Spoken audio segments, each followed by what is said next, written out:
Everybody, we'll start off with just kind of making a general statement, if that's all right, and then we'll take questions. Again, I'm Senator George Borrello, the 57th Senate District. My last name is spelled B as in boy, O-R-R-E-L-L-O. This is Bobby Ann Cox, my attorney in the isolation and quarantine lawsuit. I'll start off by saying that first and foremost, I think you would understand that we clearly won in the state Supreme Court ruling, a 14-page decision that just absolutely decimated what the governor did, what the Department of Health did. But unfortunately, the governor has all of our taxpayer money to work with, and she decided to appeal, even though there was literally not even a shred left of them to stand on. So they altered the argument. They came up and cited new areas that they didn't cite in the first case. You heard that in today's argument. It was a moving target, as Bobby Ann mentioned. They started with, I don't have standing. As a New York State legislator, somehow I don't have standing in a lawsuit that says that the governor has violated the separation of powers. That was perhaps the most egregious and ridiculous part of this whole thing, that a New York State legislator does not have standing. They actually even cited cases like Silver v. Pataki, where it clearly outlines that. So, it shows the weakness of their case. They are standing on a foundation of jello in the violation of the separation of powers, and that they continue to move forward because they have the ability to do so using our money. To me, that's the worst part about this. We have to spend our money. She has to sacrifice so much of her life to defend the basic constitutional rights, because New York State, and our governor in particular, has the arrogance of power. And that's really what this is all about today, the arrogance of power. So, anything you'd like to say? I just want to say that I think that the court was clearly engaged in this appeal. The judges knew the case well. They were asking pointed questions of both myself and the Attorney General's office. I think they understand the gravity of this case. It really is a huge problem if one branch of government, here it's the executive branch, can take a power that belongs to another branch of government, which is the legislature in this case. We can't have one branch taking the power of another, because that is the breakdown of the cornerstone of our Constitution. Our Constitution says 3 branches of government, and they each have their own powers. When one branch takes the power from another, that's tyranny. That is the pure definition of tyranny. And that is what our Constitution was made to prevent. So I think it's very clear, and the lower court last summer ruled in our favor and struck down this regulation, said it was a clear violation of separation of powers, and I am hoping that this appellate court will uphold that decision so that this regulation is not reinstated. If they overturn the lower court's decision, then unfortunately that regulation will become valid again. So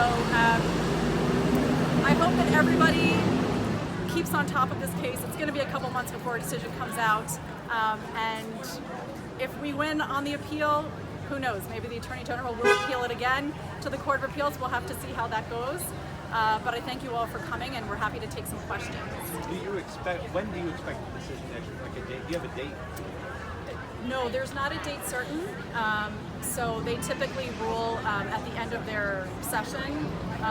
They typically release their, in any cases that they've heard, they typically release a couple weeks within that time frame of the end of the session. So I don't have a specific date, but it'll be a couple months.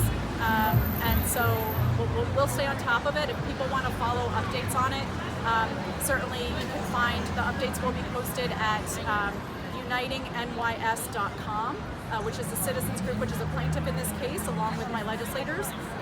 Or you can go to my website, which is coxlawyers.com. It's spelled C-O-X, lawyers.com. And I will definitely have updates posted there on the status of the case and a decision. Bobby Ann, do you have a message for New Yorkers who are just learning about this case? Yes, if you're just learning about this case, I really encourage you to go either on my website or unitingnys.com and read about it. There are a lot of articles that either I've written or the media has written about this case. There are a lot of interviews that both Senator Borrello and I have done, whether they're radio interviews or podcast interviews. We have been speaking about this for a year and a half now that this case has been going on.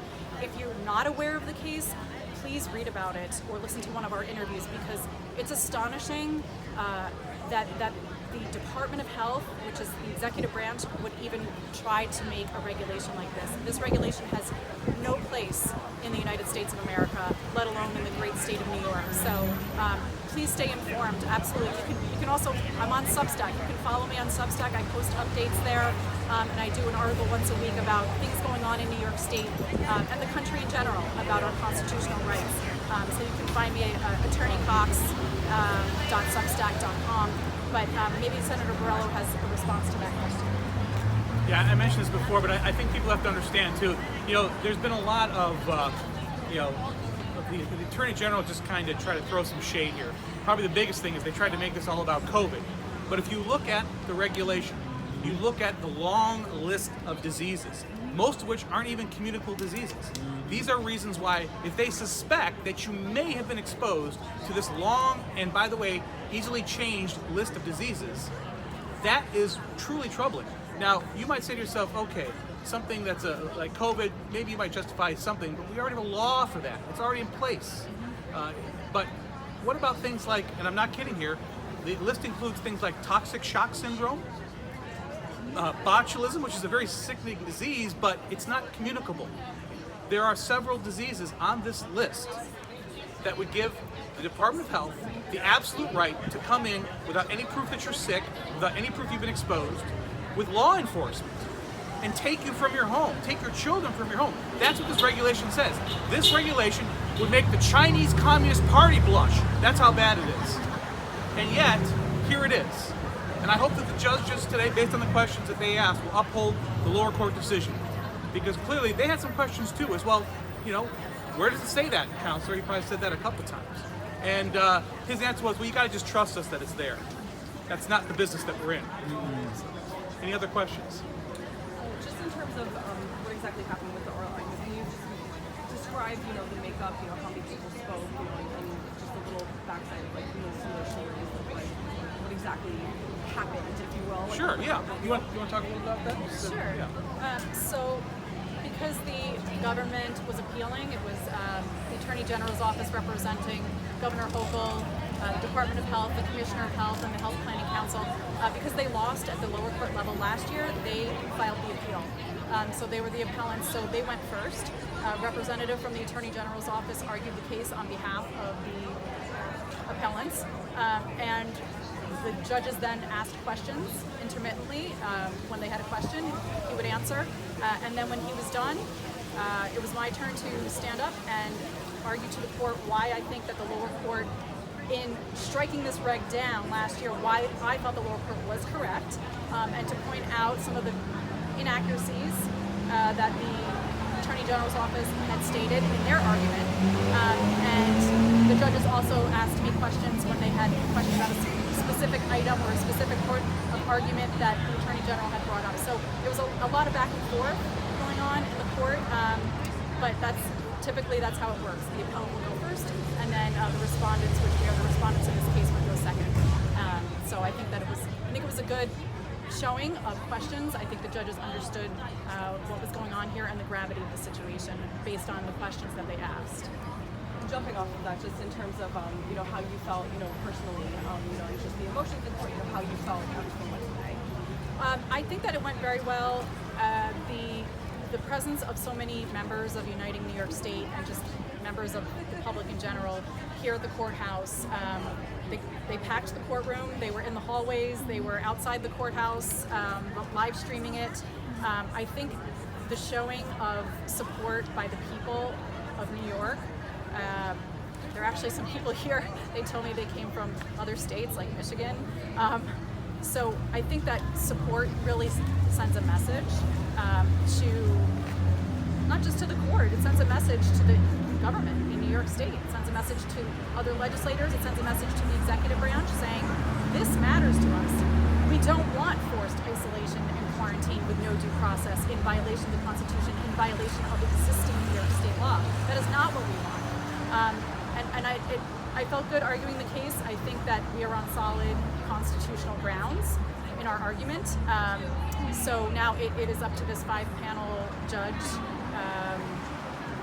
five-judge panel, if they are going to uphold that lower court ruling or not. So we'll have to wait and see for that. Any other questions? Anybody have anything else? Bobby, can we have your full name, please?